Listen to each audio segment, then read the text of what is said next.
guys, welcome to another episode of That Rig Show. My name's Ruben, and today we're going deep into the new delay algorithms available with firmware 5.0 point something. I want to show you two sounds that I came up with for this demonstration before we dive into the deeper parameters of these algorithms. You just already heard a sneak peek of the first one. I kind of tried to go for one of those cinematic sound effect type of swoosh effects.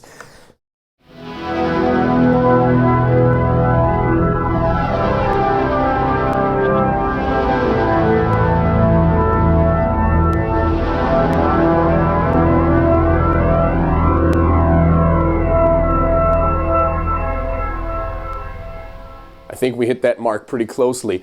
As you can see on the profiler, there's actually nothing on this but one of the new delay algorithms. Sounds like there's a whole bunch more going on, but these algorithms are really powerful, as you'll see in a minute. Let me show this one to you. So the algorithm I used for this sound is the dual loop pitch, which let me actually dial up some dry signal so you can hear what's happening here. Right, it's like a cascading pitch effect that starts one octave up and then it keeps jumping.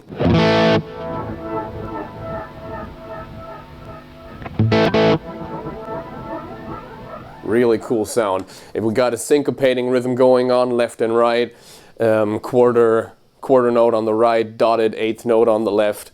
And now let's look at some of those new parameters that are available on these. You have your separate feedback paths that you can sync if you want to for the two different delay taps. You can high and low cut them, as you could before as well. Then there's the delay balance parameter that's pretty handy, where you can decide how much of either delay you want in the mix. Because on one side I'm using a delay that's pitching an octave up, and on the other side I'm pitching an octave down.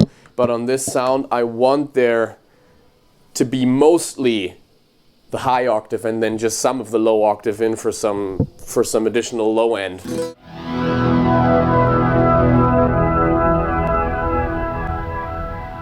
So I've taken the delay balance and tilted it more towards the high octave part of it. Then on the third page, this is where it gets interesting. Here you can set up the exact amount of pitch that you want. The first control is the pitch mix, where you mix in the pitched up signal with your regular delay signal, because you still have the original pitch, the original delay line present in the mix, and this determines how much of that versus the pitched up or pitched down signal you have. Then these next two, for delay 1 and delay 2, you can set up by how much you want to shift them. And the third one is a pitch detune, which actually slightly modulates that pitched up signal for more of an ambience effect.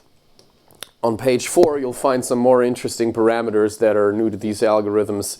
You can blend in a reverse delay with your regular delay. So on almost every delay you have the option of blending in some reverse, which of course also greatly benefits these atmospheric textural type tones, and it's what creates this swooshing sound within this preset. Next up we have the stereo button that actually allows you to manipulate the stereo field of the delay. So I got two delay lines, so I can pan these obviously. All the way to the left, they're completely mono. In the middle, they're stereo as you'd expect, and then you can actually go beyond stereo and artificially spread them out even further. Really cool feature. I think we were on positive 28, I don't remember. And next up we got the chorus control, which is one of the types of modulation you can apply to these algorithms. The way these algorithms are designed is that you can, that they're kind of open architecture. You have a chorus type of modulation. You have a modulation that's simply called modulation right here on page 5. That's actually just a pitch modulation, so a vibrato if you will. And then you have the flutter type of modulation, which is more random and sort of sounds like a messed up tape delay, like what that does when the playback speed varies while you're repeating. And then you have the cross feedback which is the last parameter you can edit on page 4. Cross feedback is when the two delay lines actually start interacting with each other to some degree instead of being completely separate to each other. And you can actually dial that in on a scale of 0 to 10. So that's a really interesting parameter as well. We'll hear what that does in a second. One more really interesting control is the grid, which is the last control on page 5.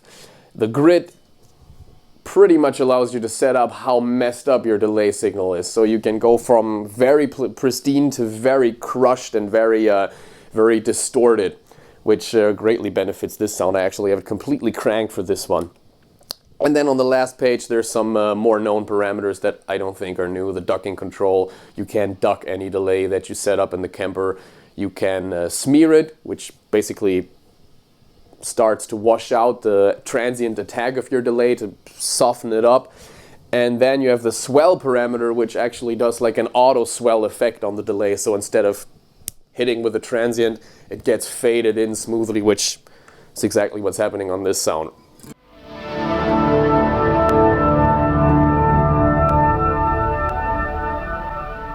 So much for that sound.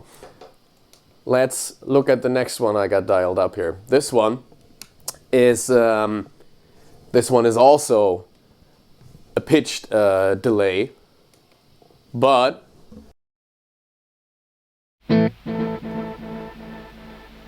instead of going down 1 octave, up 1 octave, this one only goes up and creates a real nice organ type shimmer on top. It's not as extreme as the last one, but it still creates a really cool kind of electronic effect if I start going.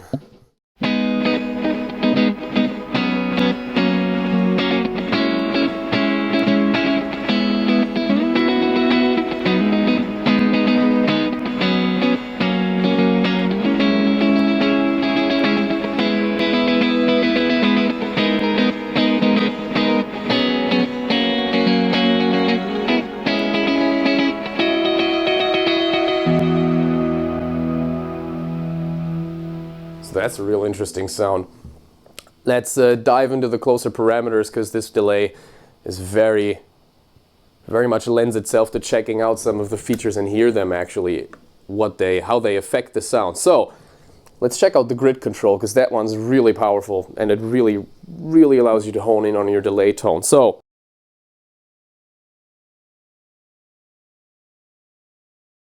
let me for a second mix the pitch very low. There you go, and now you can really hear. This is grid all the way off.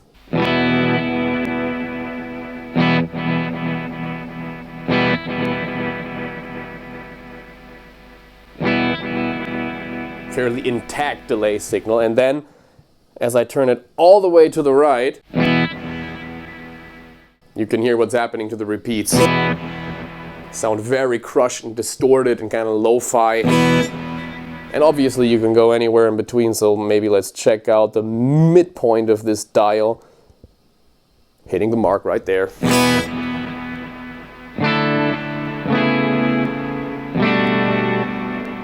It can be an interesting option for ducking your delay under what you're actually playing without having to go and high cut or low cut it or mess with the attack, just kind of destroy it a bit. Had this right here. Then let's check out the exact type of modulation you can add with the flutter control, because that's really interesting. So because I know this may not translate that well on YouTube, I'll crank it all the way so you can really hear what's going on there. That was very obvious. Well, you start hearing that very randomized modulation. It's a pitch modulation of sorts, but it's not cyclical and predictable. It's very much like what you have come to expect from a tape delay.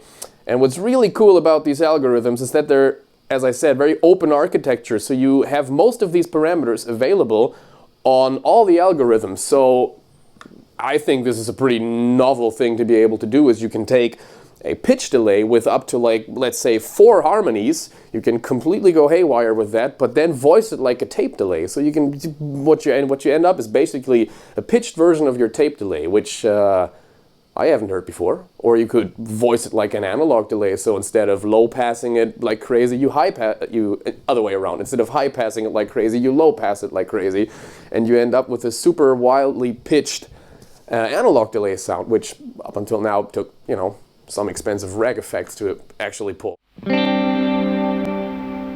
And you can even combine the different sorts of modulation. So I could have that unpredictable tape modulation, but I could also put like a regular chorus effect on it for even more spread and floatiness. That's what I'm going to call it.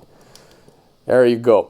Now let's check out these filters, and I'll just give you some suggestions to kind of voice the delay to different sorts of delay sounds by not low cutting it drastically, maybe like up to 60 Hertz just to get rid of some real annoying rumble, but high cutting it massively down to, let's say, 1 kilohertz, roughly. Get a pretty convincing analog delay sound. Let me turn up the mix a bit so you can hear better. There you go. And also, now to this, we're going to add a bit more grit, because many of these Bucket Brigade based analog delays are pretty lo-fi in nature, not only in their frequency response. And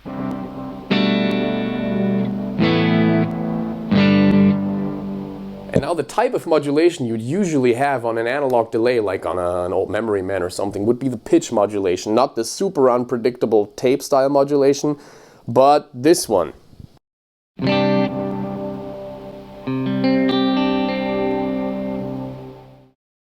Ease up on the high cut just a bit.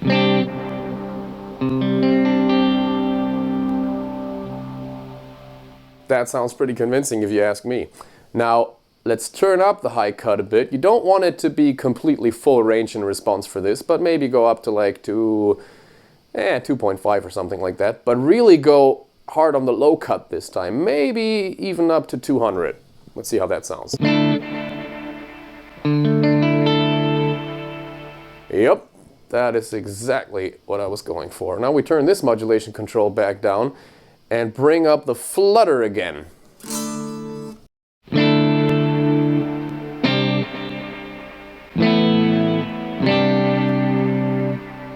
And that is a pretty convincing tape delay sound. This too you could obviously mess up even more, simulate an even older tape by turning the grid up further. Get that really cool staying out of the way delay that adds a lot of vibe and ambience.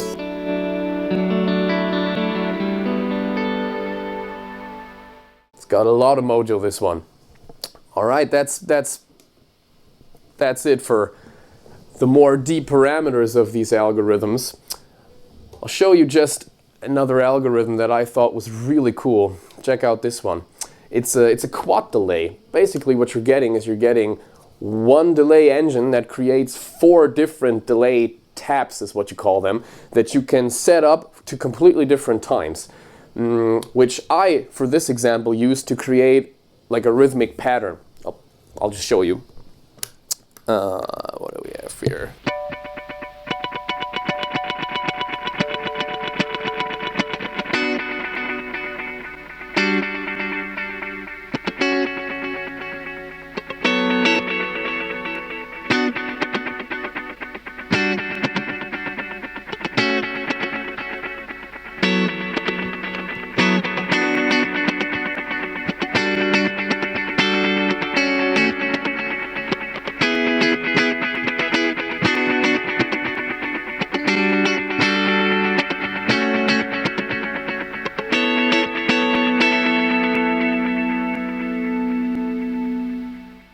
Let me show you how I achieved this effect.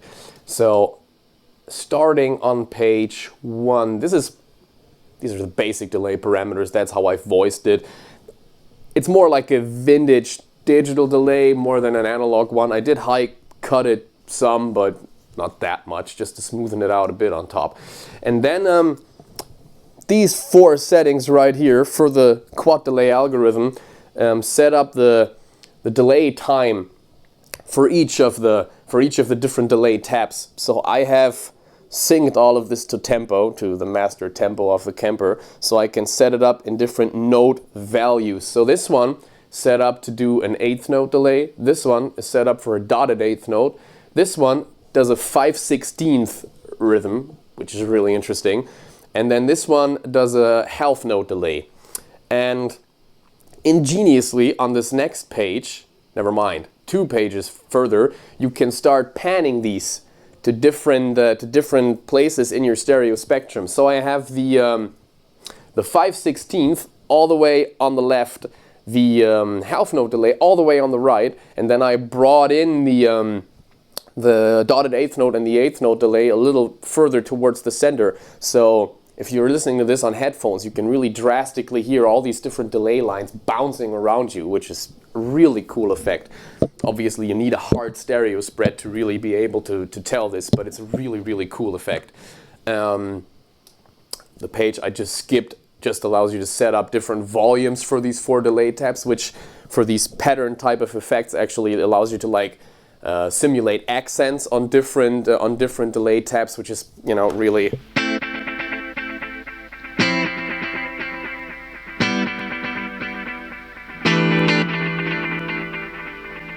That's a really interesting effect. That's an instrument of itself, really. So I can only assume, because that takes up a lot of processing power, you don't have all available parameters.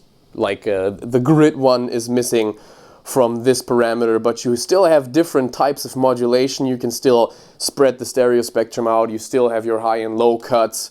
So still a lot of options to voice this delay just to your liking. And lastly, a pretty simple one just to show how close you can get to some more classic delay sounds using all these different filtering options you now have. I've programmed a simple slap delay for you. Now that is pretty convincing. I went for an analog type slap effect. I mean, you can do slap with a, you know, with a tape or with a digital, with a studio type delay, but I went for a pretty murky analog sounding effect, you know.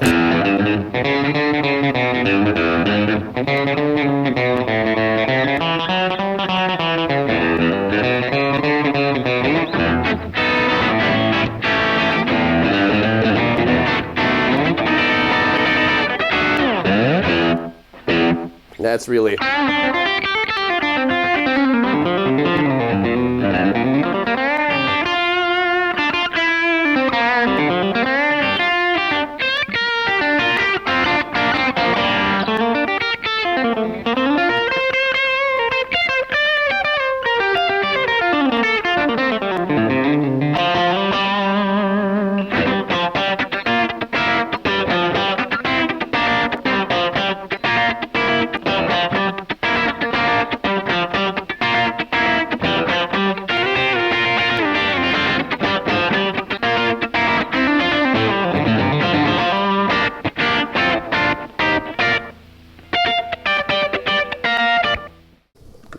Really authentic sounding. So you don't have one algorithm that says analog and you have one that says tape and one that says digital, but you can tune pretty much all of these algorithms to sound just like one of those archetypes if you want to. There is one more thing that I'd like to show you, which is why we got this this little remote switch thingy set up here. On all these algorithms, you are endowed with a hold and an infinity function. Now these are two names for two different things you can do. Infinity basically turns your feedback up all the way and just goes into a cascading, self-oscillating type of delay repetition. And the hold, on the other hand, just takes a little sample of what your delay engine is doing within a certain time frame and keeps holding that forever, so it doesn't actually go and oscillate or run away or something, or the filters don't start progressively messing up the signal more as they do with just natural repeats, but it just fixes it to one point and sustains it forever. Let me show this on maybe this sound. I'll actually go into the delay menu so you can see these two right up here on the screen. There you have the hold function, and here you have the infinity function. Let's start showing you the hold with, actually, just changed my mind. I'm gonna do that on this preset. There we go. Let's swell in with something.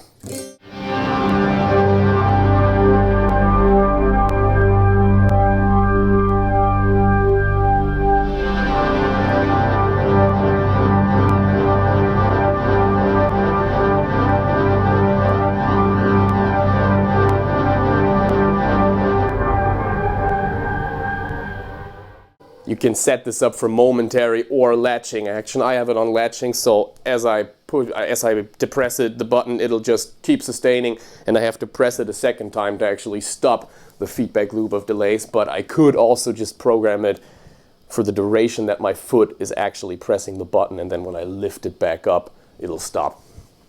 That is a really, really interesting possibility, especially with delays that are so heavily modulating and there's so much interplay between the lines.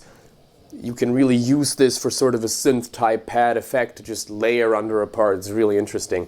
And then maybe for the infinity, let's go over this one as I had planned. I'm gonna make this one all the way wet. That's a really interesting effect. You're only hearing the delay lines, not my actual dry signal. And then we will hit the infinity button.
There you can hear that delay actually feeding back into itself and slowly building up. Well, if you set it up louder, more drastically, that build up is actually a lot faster, but since this was sort of a subtle sound, it took it a while to actually build up to that point where it starts self-oscillating, and just a different kind of texture you can actually hold. Thanks guys, this was Ruben for That Rig Show, showing you guys some of the new algorithms and a lot of the more in-depth parameters. This gives you a lot of options to tweak your delay tones. I know these have been highly anticipated and you will not be disappointed. These are really interesting and they're really creative powerhouses. I do love these algorithms and effects in general that really make you write different, that make you create music, because they're just so inspiring. Alright, until next time, I was Ruben, thanks for watching. Bye.